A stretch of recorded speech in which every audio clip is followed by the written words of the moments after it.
We're going to be here till the top of the hour. Great to have you along as we move forward. Always great to see you guys. Relationship Roundtable, the name of the program, and we continue on. What about solutions? Calvin, what comes to mind? You're the president-elect. What are you going to do? Or what do you think Mr. Donald Trump should be doing out there to really bring this country together and, as he has said throughout the campaign, make America great again? Stop tweeting, first of all. That's the first thing. Yeah, leave the tweeting alone. But I think that... I think he did say today that he was going to do a lot less tweeting. And, it's whether it's...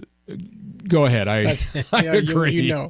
He's going to have a little, the thicken his skin up a little bit and just try to...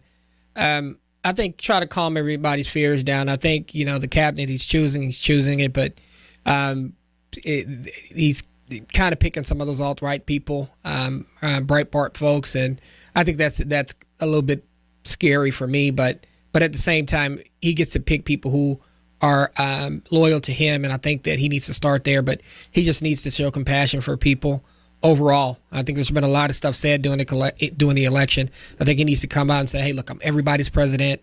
I'm going to do what I need to do. I know what's been said before. Let's make that water under the bridge. Let's move forward. And I think that he needs to do that and do that in a big fashion. He's the first president that I've seen that owes no one anything. I mean, he is coming in with a complete clean slate. He is not beholden to any special interest groups. No paybacks. He doesn't have any paybacks due to anybody. So he can literally do what he wants. And he got where he is by doing exactly what he wants and by saying exactly what he thought. So I think it's going to be an interesting ride. Let's hope that, the country doesn't crumble to its core. But I am actually kind of excited. I'm going into it cautiously optimistic just to see what happens. Anything specifically you think should be on the top of his priority list? 1, 2, 3 things. These are the things he's got to deal with first and then move on from there. I really do think reining in the federal bureaucracy should be at the top of his list. I think that there are, certain bureaucrats and certain people who are in charge of certain agencies that really do not have to answer to anybody. And I think we need a audit of our federal government. And I think we need to evaluate each and every federal agency for compliance with its mandate and relevance going forward. Security an issue? Sure. We watched the world watch us last Tuesday, and they're all thinking whatever they're thinking, and lots of concerns that our Defense Department and our defense is not what it once was. Your thoughts? I think he'll probably allocate more money to defense, which we probably need going forward. I think that we will probably still have a strong military. I don't think that's anything he's going to compromise. I think, for me, he needs to invest in the infrastructure. I think our roads, our schools, some of our institutions, I think they need some fixing. I think you need to put some money into those things. I think you need to put smart money into them, but I think that you need to invest in those things. I think that people talk about manufacturing jobs. Bringing some of those back would be great, but I think he needs to focus on technology and at least make us a little bit more competitive there, as opposed to some of the technology jobs that have went to India, China, some of the other places. I think that we need to kind of have a two-pronged approach, attack the issue with less manufacturing. We need more manufacturing, but also we need to educate our folks more on technology and also create even more job gains there. There was talk that you heard Trump say that Obamacare was going to be ancient history when he took over. And he's backpedaling on that first thing he's doing. Well, is what he's backpedaling on a good thing? Is he keeping the good things of it? Was there anything that was good to that? Everybody's talking about the fact that they're whatever is. Well, yeah, I have Obamacare myself, and my premium has gone up by 40% since I started. And it's just me. My son is actually on my ex-wife's plan, and so I've seen a huge increase in what it costs to insure me. And I've never had a claim. I've never been sick. I hadn't been sick since I got Obamacare. But one of the things that happened, he kind of backpedaled on it a little bit, but I think that there's some areas of it that he wanted to, that he was thinking about keeping, because he said, there's certain things that I want to do. I don't like the thing as a whole, but there are certain things that it does that's good. And I think that's what he probably kind of learned sitting and talking to Obama. It was like, well, some of the stuff is okay. The other stuff I don't like. And I like the fact that he's able to come in now and say, okay, I'm looking at this, and I said I was going to repeal the whole thing, but maybe I'll try to knock down 60% of it, and maybe the other 40% stays. But I think that's pragmatism, and I think that's smart. I think pre-existing conditions. I think he's smart, very smart to make sure that stays in any kind of health plan we have as a nation going forward. Because you can't give somebody that's got some kind of a serious illness the right to have insurance under that and then take that away. How about jobs? If there's one thing that more Americans in this country want, it's good jobs or good opportunities. How do you change that dynamic? How do you make it a positive for more people? Education is one. We talked about that before, did we not, Calvin? Yes, we did. And that's why when I said earlier, technology-wise, we got to get better. We got to get more computers in all of the classrooms in the country. We got to do better at making sure that our teachers have the resources that they need. Let's quit bashing our teachers. You know, I hear people bash teachers all the time. I'm so sick and tired of it.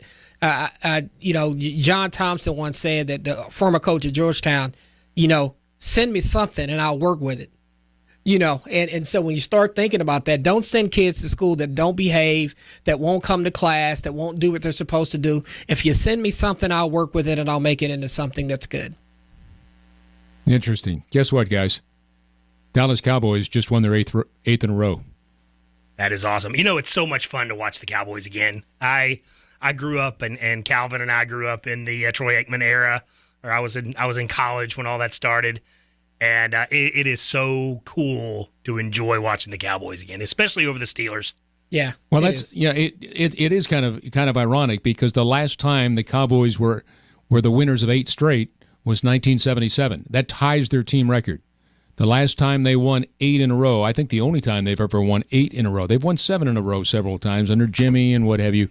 But 8 in a row was only done once, and that was back when a guy named Tony Dorsett was a rookie coming off that Heisman year out of Pittsburgh in 1976. Yes. And here's this kid from Pittsburgh after the Cowboys are losing to Pittsburgh, and here's this kid from the University of Pittsburgh that becomes the rookie of the year in 1977, goes on to win a Super Bowl ring in January of '78 at well, as a matter of fact, that was the very first Super Bowl that they played at the down in New Orleans at the Superdome, and they beat the Denver Broncos. Remember that? Yes, vaguely. That was Super Bowl 12. Yeah, I know you weren't even born then. Yeah. Go ahead, say that. I was born actually. I was at that game. I remember it well, and that's where Butch Johnson had the outstretched catch in the end zone from Roger Staubach. And that was, remember who the quarterback was for the Broncos? Any idea? Well, it was before Elway. You remember a guy named Morton? Yeah. Oh yeah, because it was Staubach and Morton that. That's right. Craig Morton. Craig Morton was here, right. and that was the year in Super Bowl 6 years prior to that. Coach Landry was alternating the quarterbacks. Mm-hmm. He'd shuttle the quarterbacks, first down, second down, third down, back and forth. And then Staubach won the job. Yeah, Staubach won the job. They played the Patriots. That was the year that Texas Stadium was built. It was 1971. This sounds like a history class, but I remember this like it was yesterday. 1971, Texas Stadium is built. They leave the Cotton Bowl.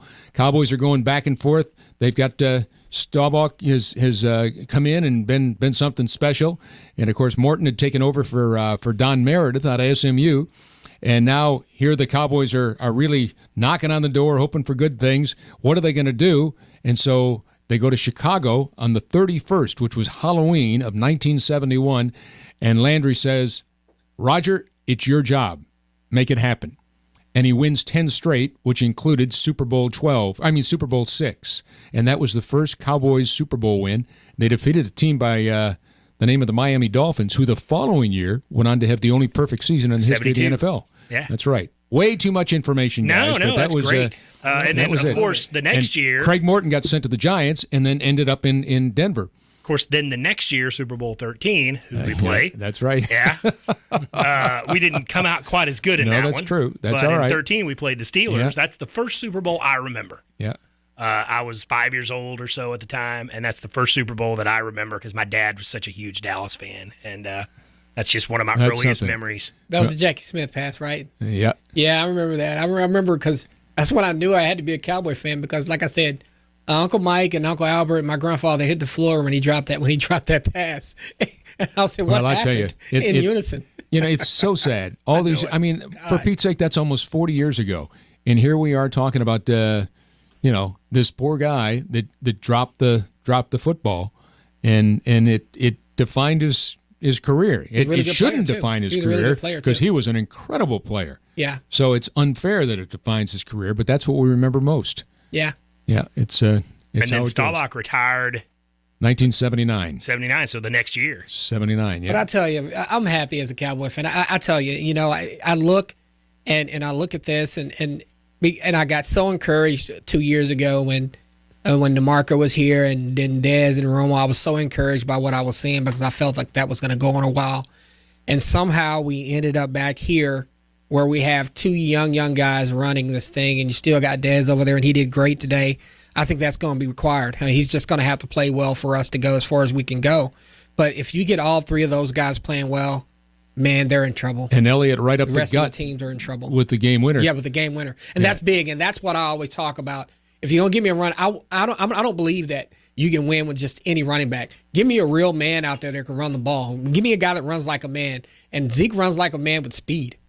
Yeah, he's So quick. that's double. He's quick. There's And it's no such a question young about that. team. I mean, we have such a bright future. Well, I tell you what, hold your thoughts on it. I know that's what you want to talk about as we wrap things up here tonight. We got to take one final break, and we'll continue with the Scott Murray Show Relationship Roundtable here on 570 KLIF.